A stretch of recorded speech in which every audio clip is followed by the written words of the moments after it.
जहां एक और अरब समेत पश्चिमी देश इजराइल हमास की जंग रोकने की भरपूर कोशिशों में जुटे हैं, वहीं इजराइल इस जंग को और तेजी से आगे बढ़ा रहा है।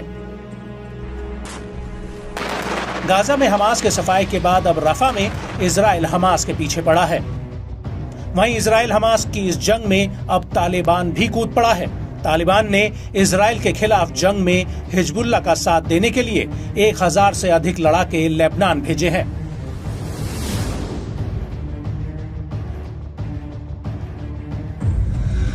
तालिबानी लड़ाके लेबनान की ओर जाते दिख रहे हैं। एक्स पर इसे लेकर एक वीडियो भी सामने आया है। अफगानिस्तान से पहली खेप में 1000 से ज्यादा तालिबानी लड़ाके लेबनान भेजे गए हैं, जो युद्ध में हिजबुल्लाह का साथ देंगे। ये लड़ाके अत्याधुनिक हथियारों और मिलिट्री वाहनों से लैस हैं।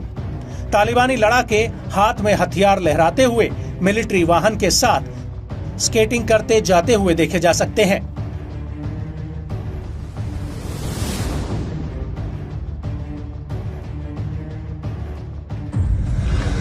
इजराइल हमास युद्ध में तालिबान की सीधी एंट्री ने मध्य पूर्व एशिया में जंग का दायरा और बढ़ाने का खतरा बढ़ा दिया है।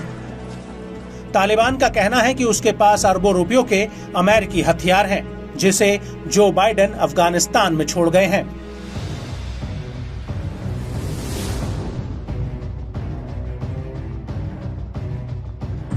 वहीं इजरायली प्रधानमंत्री बेंजामिन नेतन्याहू ने गाजा में हमास के खात्मे के बाद हिजबुल्लाह के खिलाफ बड़ी जंग का ऐलान किया है।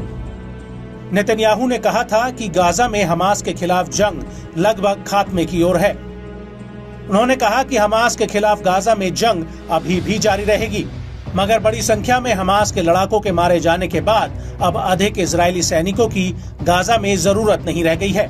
इसीलिए अब हिजबुल्लाह से हिसाब चुकता करने को हमारी सेना तैयार है।